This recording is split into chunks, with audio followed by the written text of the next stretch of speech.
about for a year. I think they see the handwriting on the wall.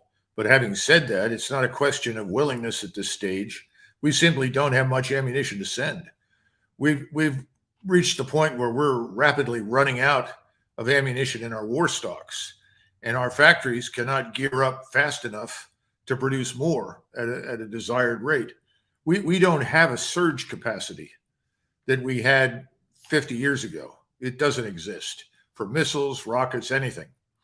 So I think they're going to get something more than they've gotten, but not much. And it's not going to make much difference. On the other hand, as we've talked about before, the Russians, and I just had a conversation with someone who was in Moscow a couple of days ago, who tells me that the Russian general staff is preparing for a 30-month war against NATO and the United States. All of their munitions factories, equipment factories are running 24 hours a day, 7 days a week. So they are well stocked and they are prepared for the worst. Well, guess who agrees with you on the depletion of our supplies? The Secretary General of NATO, General Stoltenberg. Here he is now. The war in Ukraine is consuming an enormous amount of ammunition and depleting Allied stockpiles.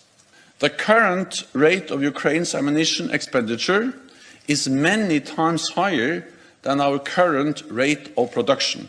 This puts our defense industries under strain. I wish that Secretary Austin had been there. Maybe he was somewhere else in the room. But the current rate, I'm paraphrasing, I'm going to think I memorized it. The current rate of Ukraine use is not twice, not three times. It's many times our ability to supply them. What does that tell you? It tells me that soon the Ukrainians will have nothing because NATO will have nothing with which to supply them. If you make $10 a day and you spend $15 a day, sooner or later, you have no cash. Yes, the Ukrainians are running out of ammunition. There's no question about it. And they'll have to fall back and regroup. If they don't, they'll simply be annihilated. And that might not even work either. We'll talk about that later. But the bottom line is, yes, the situation is dire. And the more desperate things become, the more ridiculous, in some cases, the claims are made by the Ukrainians and the West. Do you have an opinion as to why General Stoltenberg would have said that, and if he would have said that without running it past his masters in Washington first? No, I'm sure that they asked him to say it. Everybody knows it. It's an open secret. We're in the same boat as our European allies, but I don't think anybody in Washington wanted to make that admission. So they simply said, Secretary Stoltenberg, please, emphasize this point. Again, it's a statement of desperation. Please, please, please send whatever you have. We're running out. That's not a good thing. General Milley, who was standing right next to Secretary Austin when he made the comments that we just ran a few minutes ago, you better be sitting down, Colonel, says Russia has lost. Take a listen. NATO and this coalition has never been stronger, and Russia is now a global pariah, and the world remains inspired by Ukrainian bravery and resilience. In short, Russia has lost. They've lost strategically, operationally, and tactically, and they are paying an enormous price on the battlefield. Your comments, Colonel. Well, I think he's gotten down Jake Sullivan's talking points very well. Unfortunately, none of them, equate to reality. Russia is hardly a pariah. If it were a pariah, its economy would be in ruins, and its economy is going gangbusters because everybody in the world is ready to do business with Russia except us and some of our European allies. And even there are lots of cracks in that system. Otherwise, I think whatever they tell you about the Russians, you should just turn around and apply it to the Ukrainians. They talk about no morale, no leadership, poorly trained, all this sort of business. Doesn't apply to the Russians right now. It applies to Ukrainians. It's very sad. It's a tragedy. And as you say, we've all seen this coming, but no one is willing to stand up, admit to it, and ask for talks with the Russians, sadly. Do you see some sort of a shift going on here? I mean, these comments by General Milley were so forceful. They were literally 180 degrees from what he said 6 months ago before they slapped him on the wrist.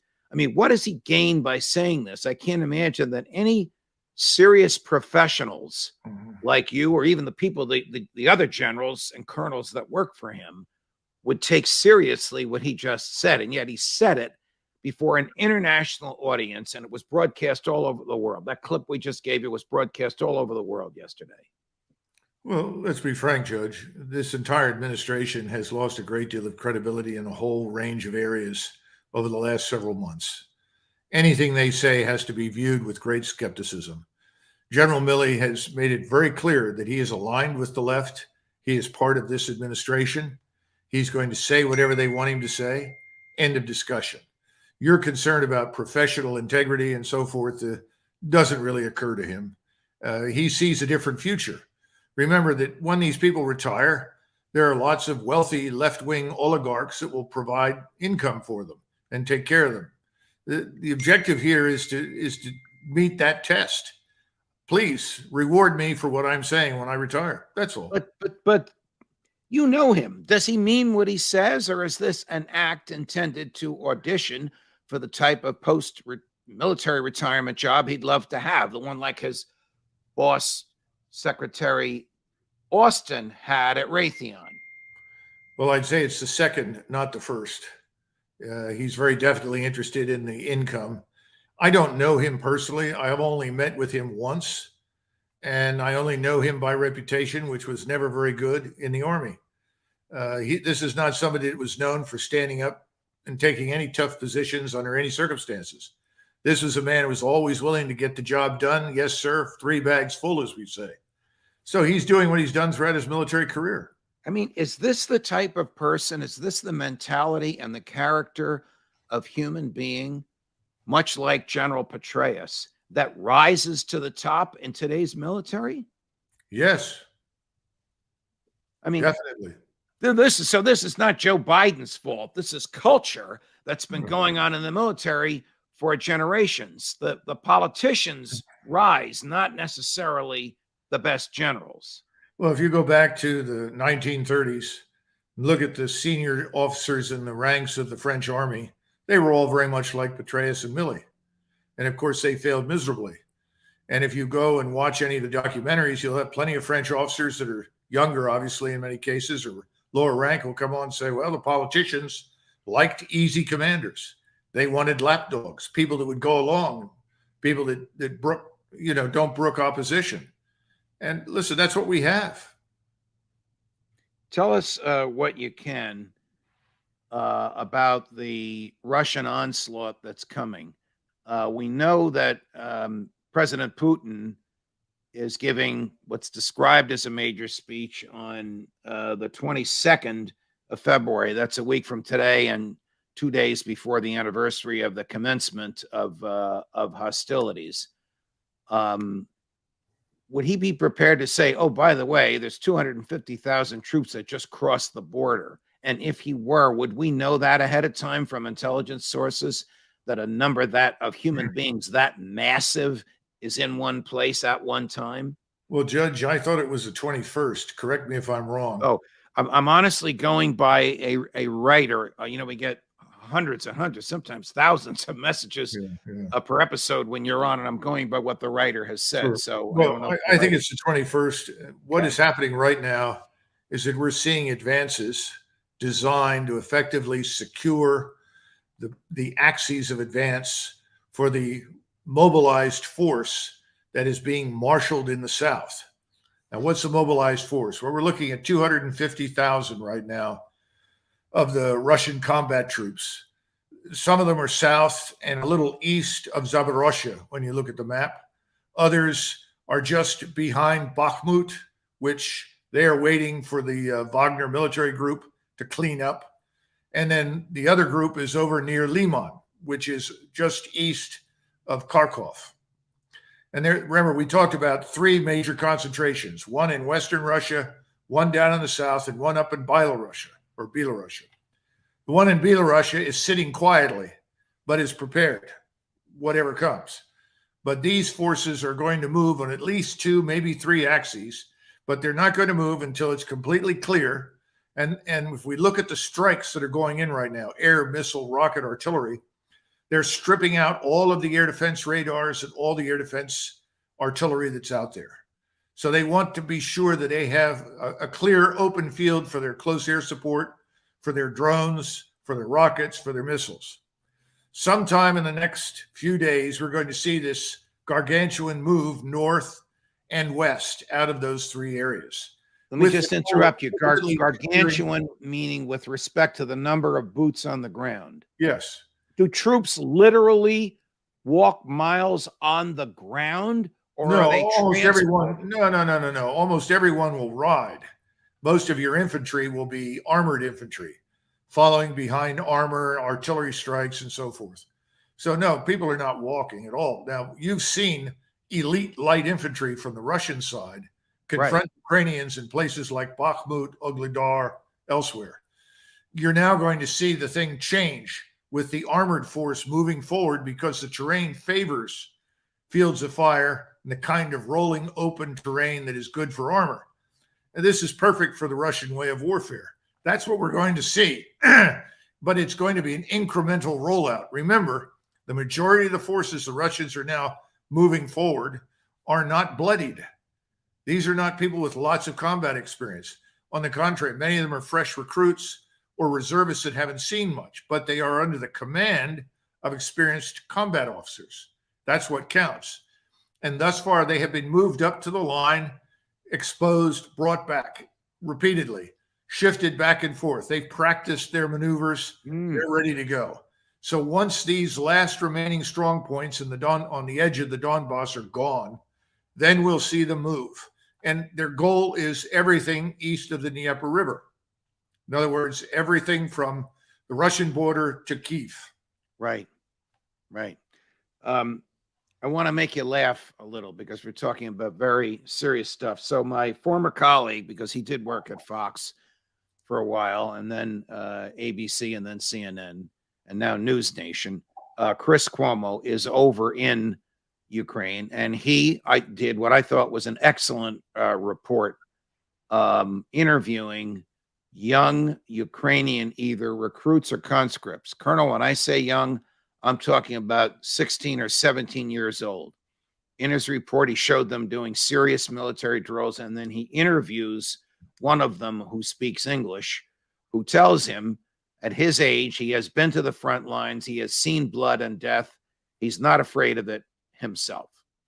Is there some age, I should know this, either internationally or legally in Ukraine, below which human beings cannot be put into battle? Well, there should be, but there won't be, because it depends on how desperate the state is to survive. Right now, the Ukrainian state is desperate to survive. So they're going to reach down very, very low. But there are a couple of things here, Judge, that should be mentioned. Just because some of these kids may be 15, 16, 17, doesn't mean they can't be effective. In fact, there's a lot of history that suggests that they can be very lethal. We talk about our landings in Normandy, and when we faced the 2nd Waffen-SS Panzer Corps, we were complaining about all these veteran soldiers. In reality, more than 85% of the soldiers were under the age of 19. And they fought ferociously, and they inflicted 3 casualties for every one that they took. These are German soldiers or American? No, Germans against us and the British. Us. Wow. This was June of 1944 and July of 1944. Now, my point is this. Young soldiers that have never seen action are frequently much braver than those of us that have seen action, simply because we've survived some encounters. We know how lethal it is. They don't. So I believe the young man. But the sad truth of the matter is that no matter how brave you are, no matter how much willpower you may possess, against overwhelming, accurate, devastating firepower, it's pointless. All right, your overwhelming, accurate, devastating firepower is what the Russians are going to bring to bear. Your analysis is so astute. But the reason I said I was going to make you laugh is because of our person on the other side of this, Matt Van Dyke, who's physically present in Ukraine and who comes on once a week. He's the head of this group, Sons of Liberty International. They purport to be veterans, American military veterans who provide training to and non-lethal training to Ukrainian civilians and military. When I asked him about the morality of conscripting young people, he basically said it's a day in the park for them. And I got angry when he said that because I didn't believe it. But I want you to watch this clip, and then I look forward to your response. How could someone refer to a draftee in the Ukraine military as having the time of his life? That's This just is one death and example. blood and gore. Believe It's not, me, it's not a summer resort. believe me, in most cases, that is not the opinion of most conscripts. But the one conscript that I know, it gave him purpose. It gave him camaraderie. He was actually pleased that he was serving his country. Colonel, this is worse than propaganda. This is utter bullshit. Well, in defense of Mr. Van Dyke, he said this is the one conscript that he'd spoken to. So let's be a little understanding. He spoke to one. That may well have been the attitude of one conscript. But Right. frankly, towards the end of the Second World War, all of the European nations that were engaged in the fighting were running out of manpower. There wasn't much enthusiasm in the last 6 months of the war to go out and be killed after just a minimum training and equipping. So I have trouble with that. The other thing is that I know that the SBU, the NKVD equivalent on the Ukrainian side, is rounding up and sending deserters back to the front. And they've got lots and lots of deserters. Many of them are very young, and they have executed some of them as an object lesson. So I think things are much worse on the Ukrainian side than obviously Van Dyke is willing to admit, and many others will. Let's switch gears to the balloon.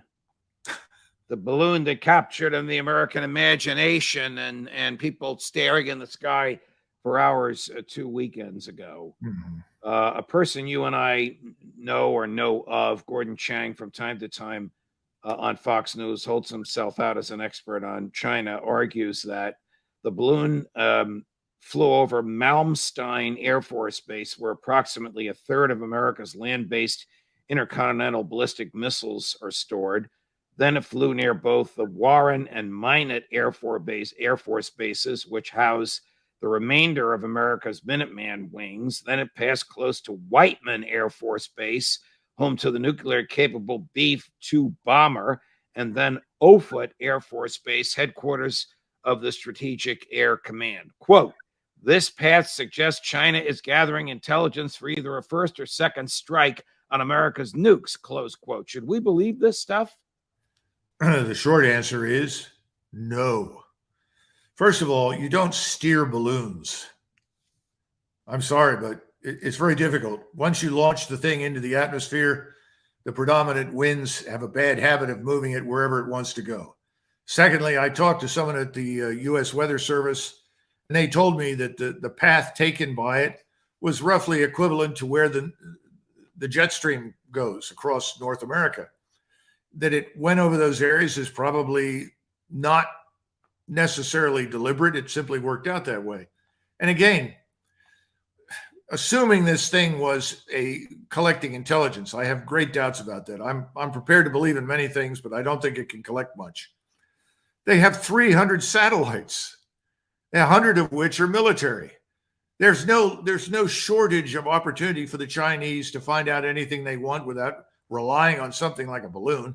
And then we haven't even talked about something mentioned in USA Today, which is about the thousands of Chinese in our university and corporate laboratories, the thousands of Chinese who come here illegally to the southern border.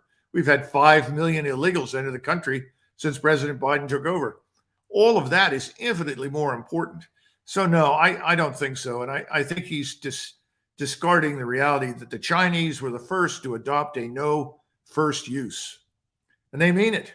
And if you look at the structure of their nuclear arsenal, they are not postured to deliver a decisive first strike. They're postured to deliver a certain second strike. General Stoltenberg said that he thought the balloon was a joint Russia-Chinese operation. Do you know, or have you heard any evidence of that other than Stoltenberg's opinion? No. I think anything that you hear at this point about these balloons is, you should be skeptical, and that is probably the funniest one I've heard yet. Let's spread the blame for the evil balloon around and insist the Russians had a hand in it. Again, the Russians have more satellites than the Chinese. It's just crazy nonsense. Okay. The destruction of the Nord Stream pipeline, when it happened, President Biden, Secretary of State Blinken, Deputy Secretary of State, I'm not certain of her title, Victoria Nuland, we know who she is, we know what she's done in the past, all said the Russians did it. President Putin truthfully said, what are you, crazy? Why would we do that to our own industry? The Americans did it. Cy Hirsch, he of Watergate, CIA spying, domestic spying, My Lai massacre, Pulitzer Prize fame, probably the best, all right, Bob Woodward, don't get mad at me, the best investigative reporter in the United States, comes up with a lengthy piece with 3 sources, that's his reputation for every allegation in there, demonstrating President Biden ordered explosives put down there in June and the explosives detonated in September. He had the explosives put there by Navy SEALs, military, planned by CIA intelligence, triggered by CIA intelligence, so he can claim it was intelligence and not military. Have you ever heard of an American president using intelligence and military resources to attack an ally, Germany? That's a good question. I have not heard of that. It's the first time that we've done that, I guess, and that's very unfortunate because Germany didn't deserve it. I'm not sure it should have happened one way or the other. It was effectively an act of war, in my judgment, under international law. Yes, yeah, Colonel, it might have been a war crime because they attacked a non-military target for a non-military purpose. Well, that's true. We haven't been very good historically in tracking those things and holding anybody accountable for them, but I'm sure you're probably right. The bottom line is Cy Hirsch is many things, but he's an honest man. He makes honest mistakes like we all do from time to time. But I think his track record is excellent. And this particular incident, everything he describes is plausible. Because if you'd have moved this through Special Operations Command, it would have been very difficult to keep this concealed from Congress. Not that Congress has stood up lately and made any difference, but nevertheless, that's true. So he went, apparently CIA, Department of the Navy. That certainly makes sense to me. I just regret the whole thing. I think it was totally unnecessary. It makes it harder to end the conflict. And again, whenever you make the decision, as we have, to precipitate this war, and people need to understand that long before this thing began with Russians intervening in Ukraine, 14,000 people were killed since 2014 in those 2 Russian autonomous republics. And that was one of the points that Putin wanted to put an end to, the violence against Russian citizens living in Ukraine. Long before that happened, we refused to honor anything that the Russians wanted, said, or thought, or did. We treated it all with complete contempt. This particular action makes it much, much harder to end the war. When you go into something like this, you should always think about, how do I end it? How do we put an end to this? The notion that we should fight every war to the point where there are no enemy left or everyone is annihilated, which is a mistake we made in 1945, is ridiculous. That's not what we should do. We are, in theory, a liberal democratic republic. That should be the least of our aims, but it seems that way. And if you're sitting in Moscow right now, you say to yourself, well, we can't depend on anything anybody says. We have to prepare for a long war. So the order comes down. We may have to fight for 30 months before this is over, because we're not simply dealing with Ukraine and Ukrainian forces. We're up against the United States and NATO. And of course, if they're looking at 30 months, how long can that drag on before some serious mistake is made and we find ourselves in direct combat with Russia? Are you hearing anything any fear in Washington of Biden and others being accused of war crimes over the destruction of the Nord Stream pipeline? No, in fact, they laugh at the prospect. Hmm. Everyone what in about Washington thinks they're immune. you have been very critical, and rightly so, of Chancellor Schultz. I'm sure that he was in the dark. There's no way he could have known about this ahead of time. If so, he's committed under German law an impeachable offense. They humiliated him. I mean, Cy Chase humiliated him. You learn from a You can be a bona fide Russian journalist with all the right credentials. And if you are seen photographing or visiting Virginia, say in the vicinity of Norfolk, and we are in a state of war, I think we would pick the man up. See, the thing that has to be brought in mind is the Russians are at war. And under those circumstances, it's very foolish to go near any military installation. And that's why I say if we were at war and we saw people nosing around submarine pens up in Puget Sound or a large Air Force base in Florida, we would pick them up right away. So Jack Devine, and we'll run a clip from him a little later on, says that the Central Intelligence Agency does not use American journalists to do its dirty work, only foreign journalists. Is it inconceivable that Mr. Hershkowitz was working for American intelligence? You know, I simply don't know. What I do know is that he would probably willingly turn over any information he found to the CIA because he's very hostile to Russia, just as the CIA is doing everything in its power to keep this operation going in any way, shape, or form it can. It's trying to shape domestic opinion. We know that. It creates the narratives that are widespread inside the United States on everything right now connected to Russia. So does he work for them? In theory, no. Does that make any difference under the circumstances? Again, Russia is at war. This is an American journalist. He is somewhere close to or en route to a Russian military installation. He's going to get picked up. Got it. Got it. What is the status of all of the tanks that everybody was all agog about a month or so ago? The German Leopards and the American Abrams. Have they arrived? Are they on their way there? What is the likelihood that they will tip the scales ever so slightly in favor of the Ukrainians? Well, as far as I know, the numbers of American M1 series tanks have not arrived. That I don't know when they're going to show up, but they're certainly in the process of being readied for, use by the Ukrainians. The Leopards have shown up, as have some of the other pieces of equipment, and of course the Bradleys. They're not really tanks. That's an armored fighting vehicle, but it does have a 25 millimeter chain gun on it that's very lethal. I don't know if they also are going to equip them with TOW missiles. That's also a lethal missile under the right circumstances. I think what people are discovering is that the Russians have a number of missiles. One of them is called the Coronet. And this Coronet missile can be fired from 5,000 meters away or potentially even further.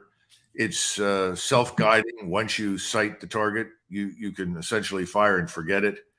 And if that warhead reaches a tank, any tank, it will destroy the tank. It doesn't make any difference what it is.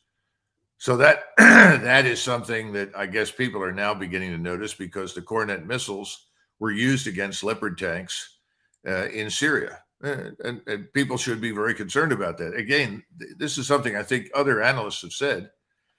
It's not an individual weapon system. It's not the arrival of 200 tanks or 500 tanks that are going to make any difference. It's the integration of various types of equipment, tanks, armored fighting vehicles, various missile carriers, air defense, air and missile defense. For instance, there's a 30 millimeter automatic cannon linked to radar that's excellent, that's produced by Rheinmetall. I would say you'd probably need a couple of hundred of them on the battlefield just to protect yourself from all the various unmanned aerial systems. So the bottom line is, no, this isn't going to change anything. Do the tanks have some sort of a weaponry or equipment in their skin, for lack of a better word, a lay phrase, to neutralize the weaponry that attacks them? Well, they have what you would call active versus passive defense. An active defense system can be all sorts of things. It can be small explosives embedded in ceramic and metal tile that is applied on the outside of the tank's armor. There are different kinds of this thing. You actually can put radar on the tank itself that detects an incoming missile. All of this stuff exists. The problem is twofold. First of all, most of that active equipment only works once. In other words, once you've struck the tank once, you don't have that protection anymore. In other words, you get a direct hit. Right.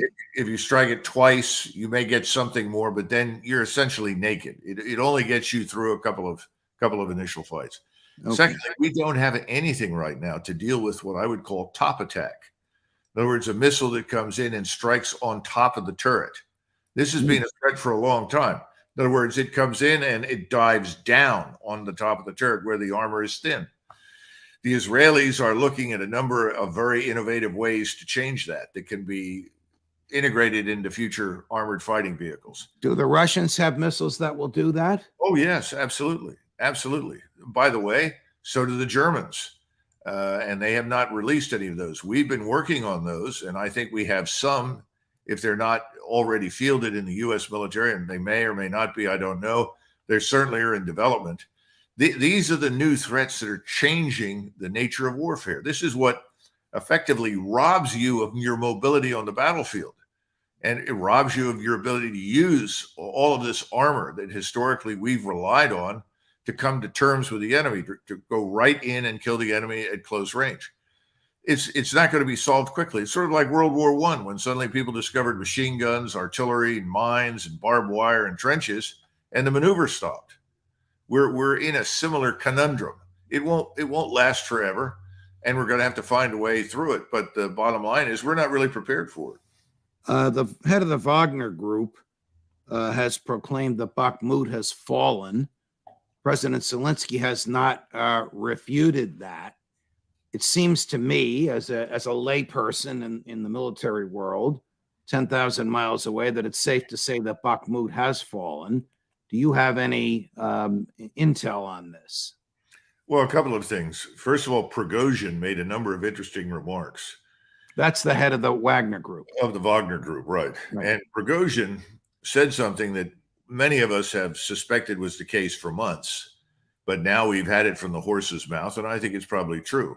And that is that Surovikin, the general that was brought in the early fall, late summer last year to change the command structure and the way the Russians were operating, right, decided to turn Bakhmut into what it became, a bloodbath, a meat grinder. So they were deliberately leaving Bakhmut partially surrounded, and in the hopes that more and more and more Ukrainian forces would be poured into it that could be systematically destroyed. That's the way it looked to me for a long time. And is that the way it worked out? Yes, absolutely. It's been brilliant for the Russians. This is the best thing that could have possibly happened to them. And one of the things that people don't understand is, well, why didn't they just cut this off and be done with it?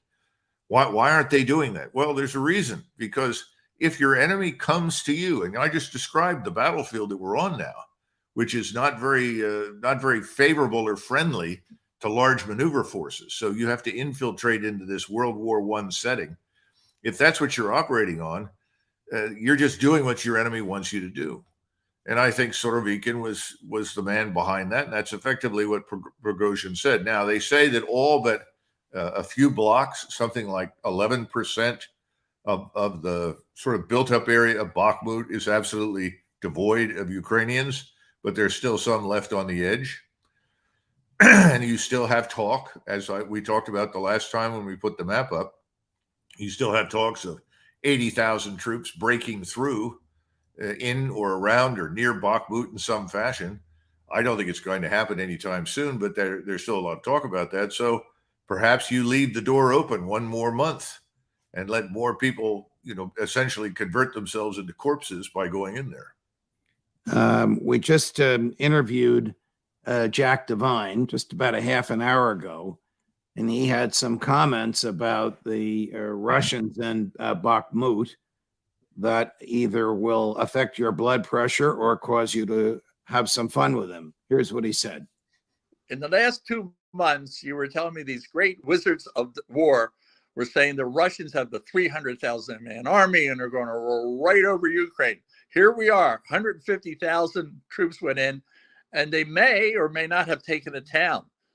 I mean, he is having a hard time. This is not victory. Anybody that thinks he's won something, God bless you. But I mean, I don't know how I could hold my head and invade a country and move a few kilometers, So I think he's in trouble. I think he's in serious trouble. That's why there's a fight between the regular military and the Wagner Group. He, of course, to whom he refers is President Putin. Well, Judge, what do you want me to say? I think Jack is entertaining to listen to, but I think he's got a severe problem with cranial rectal defilade. Thanks, Jack, for your interest in national defense. The other thing I would say is, and this is something else that people aren't paying attention to, but they should right now, the bridges over the Dnieper up at Zaporizhia and further north. These are major bridges that you can drive, 18-wheelers, tanks, anything you want across these bridges over that river. They're all intact. And the Russian citizenry has asked several times, why don't you destroy these and stop those Ukrainians from crossing that river? Well, the Ukrainians aren't crossing the river in very great strength anymore because they've killed most of them. They're trying to put together this big counterattack. We'll see what comes of it. I have serious doubts that it's going to amount to much. I think it's just going to get a lot of people killed. So why haven't they destroyed those bridges, Judge? Is it Jack Devine's perception that, the Russians just aren't very bright? They haven't done their battlefield assessment. They're not acting. Well, I don't agree with that. I think the Russians plan to use those bridges themselves. I mean, what prompted the ridiculous comments from Jack was my inquiry about Bakhmut falling. And first he denied it, and then he said he had heard the rumors that it fell, and then he said it's just one little town. Well, you and I and the thousands that watch us when you're on this show looked at the map and saw how central and how critical that town is. And now you've told us that the Russian strategy has not only been to secure the town, but to use it as the jaws of death, if I may, for the Ukrainian troops that were foolish enough to be flooded into those jaws. Well, Ukrainian commanders, we know, have begged Zelensky to let them get out. They described it exactly as it is, a meat grinder. They were just losing people. We've been through these discussions. The average lifespan for someone new to the front is 4 hours? This is insane. So I think the Ukrainians knew that. The larger issue, and Jack is basically giving you the standard narrative, and that's fine. Right. And everybody's doing that in the Wall Street Journal, New York Times, Washington Post. Every once in a while, a little bit of truth creeps in. But the bottom line is that no one is moving a lot anywhere until the mud goes away. And, you try to explain to Americans that this stuff is like slogging your way through 10 feet of slime that sticks everything, that stops everything. Americans can't even begin to imagine it. The only place I've seen in the United States we come close to it is in southern Texas, where you have something they call caliche. It's a real thick earth that becomes mud and does something similar. But even it pales before what we're dealing with in. Is this unique to Ukraine? And is this possibly what makes the Ukraine earth, dirt, so fertile for growing wheat? No, I think so. I think when you're talking about 10 to 15 meters deep in most places, this black earth, it's very rich, that will grow anything. Right. Throw anything in it, it grows. When the Ukrainian military superiors are foolish enough to send their troops into a meat grinder or the jaws of death, does American intel know about this, even military intel? Are they warned about it? Or do the Ukrainians do it anyway because of this vain effort to die fighting? Well, now you're moving into an area where we just don't know. I mean, I'm sure some of your former intelligence officers that you've spoken to can give you a better picture. My experience is that, first of all, if you've already decided what the outcome is going to be, which is the case in Washington, that Russia is going to be defeated, humiliated, and driven east out of Ukraine forever and ultimately capitulate and give up Crimea, if you believe that, then a whole lot of things don't work well. And one of those is that you may just ignore what comes up to you that doesn't conform to your preconceived ideas. That's always been a problem. We went through that in Vietnam for years. This morning in Moscow, President Putin addressed publicly the new U.S. ambassador to Moscow. There were other Western ambassadors there as well. And he basically blamed the war on the United States and articulated in public his view, a view you and I share, and most people watching us now share, I think, that the U.S. was responsible for the coup in Ukraine in 2014, the so-called color revolution. And the U.S. started all of this and thus is largely responsible for it. I don't know that President Putin has been that direct, that public about this before.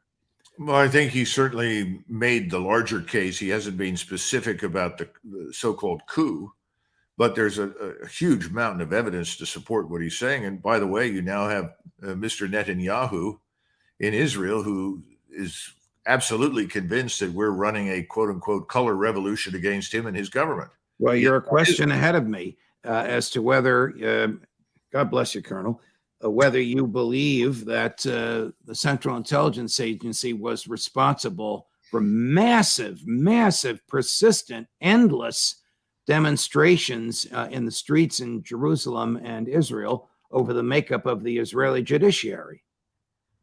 Well, you have this thing called the National Endowment for Democracy that is all over the place. And the National Endowment for Democracy should probably be renamed Color Revolution Headquarters for the subversion and installation of new governments that are subservient to, responsive to U.S. will.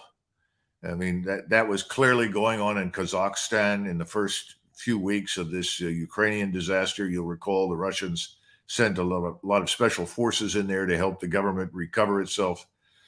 It's been the case in any number of places. I think that's one of the reasons that Lukashenko has effectively signed on 100% for Putin, because you had the same outfit working in Minsk.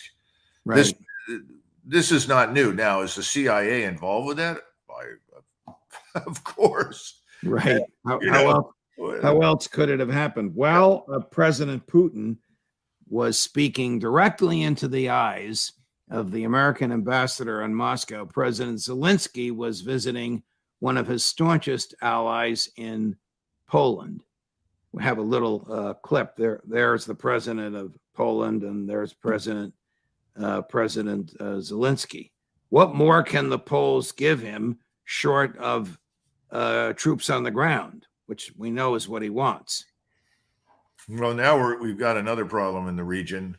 All of these, well, I shouldn't say all, but most of the states in Central East Europe that border Russia or are close to it in any way have agendas. We've got to remember that Poland, after World War I, regained much of its territory that it had lost in the 1790s. It would like to do the same thing again. Remember that Stalin's great gift to the Europeans was to shove millions of Germans further west, then shove millions of Poles into places that were historically German, at least for 1,000 years. And this had a wonderful effect because it forced the Germans away from Russia, but it also created in Stalin's mind permanent conditions of hostility between the Germans and the Poles for the territorial changes that he imposed on them. Right. Hungary lost vast territory at the end of the Second World War. The Kingdom of Hungary was part of the Austro-Hungarian Empire. Right. They controlled vast lands that are now occupied by the Romanians. Some are occupied by the Serbs. Some are occupied today by Croats. Some are occupied by Slovaks. So you go back into these countries and you begin to talk to people, and just because you lost a war, just because you weren't on the winning side 100 years ago, you have to understand these people. They were dominant powers for centuries, dominant not just in economic or military terms, but also culturally, linguistically. You get the same thing when you go to Iran. You know, very few people understand that from the Chinese border all the way to the border with Russia and Ukraine, the language that was spoken on the so-called Silk Road was Persian. All right. Well, while we're talking about cultural, are there cultural rumblings now in Kosovo? Yes. Yeah, that's another terrible wound. It's another example of where we intervened. We created an artificial construct that was forced into existence that otherwise would never have been tolerated in the region. Remember, Yugoslavia? Yeah. Well, remember that Yugoslavia fell apart. That too was inevitable because the majority of people that were Roman Catholics or Muslim certainly did not want to live under Orthodox Christian Serbs. You know, that's another gift from World War I. It was a dumb idea. We're going to force people that have been either allied or ruled by Catholic Germans for 1,000 years into the arms of Christian Orthodox Serbs. It's crazy, but we did it. So that fell apart. And then we decided, well, all of these people must be compelled to live together in the new multicultural, multinational, multi, whatever it is, paradise that we in Washington are creating. And the whole world will learn this is the way it must be. Well, this is all nonsense. Kosovo is part of Serbia and has been part of Serbia for hundreds and hundreds and hundreds of years. They lost it a couple of times and they regained it. And they fought very hard during the Balkan Wars to get it away from the Ottoman Turks.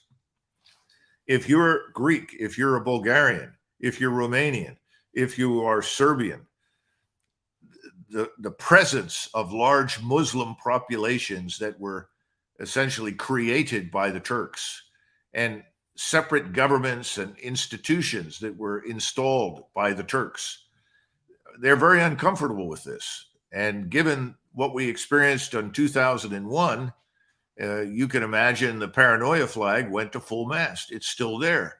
So Islamist terrorism, Islamist assassination programs, gangsterism, call it what you will, is run out of Kosovo to a large extent. It's a clearinghouse. A lot of those missing weapons from Ukraine show up in Kosovo and end up going to North Africa, down into the Arabian Peninsula, somewhere Didn't else. we bomb the daylights out of Kosovo in the Clinton administration? Well, Mrs. Albright wanted sort of an American-controlled caliphate. Yeah, well, that's largely it. You've got to go back to Albright and Al Gore, Sandy Berger, Strobe Talbot. These are all figures in the church of moralizing globalism, and they wanted to create this new paradise. And so we bombed them for 78 days. And of course, this had a hugely negative impact on all the Orthodox Christians that live in the region, because from their standpoint, we're backing an Islamist element in their neighborhood that they personally revile and detest. And we're doing it at the expense of Orthodox Christians. I mean, in that part of the world, you cannot be everyone's friend. If you side with anybody, you become instantly enemies for everybody else. Of course. And then we created this mess, and this mess's fault is gradually beginning to unravel. At the same time that we just the president just authorized another $2.58 billion today in military equipment to be shipped to Ukraine. He has no off-ramp, Colonel. No, that's no political off-ramp, no moral off-ramp. He doesn't possess a moral off-ramp. I don't know how this is going to end. What do you see happening in the next 6 months? Well, remember, from their vantage point, and I'm talking about the people in power in Washington, this includes most of the people who sit in the Senate and the House. Right. If you oppose our policy, you are by definition evil. So that anything that we do to you is justified. This is the unfortunate situation. We demonized the Serbs and treated them as though they were all war criminals. We're doing the same thing to the Russians. it's all going to end badly for us. But I think the most likely scenario is financial crisis followed by economic downturn that will drive us out of Ukraine.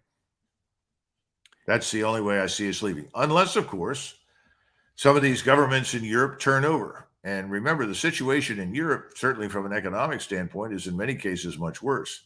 I mean, I've got all these. I think the governments in France and Germany are very tenuous at this point. No, I think so. And you could see those governments change. And the average German on the street doesn't want anything to do with the war against Russia in Ukraine. The average German says, why haven't we negotiated an end to this? Why have we behaved as a vassal state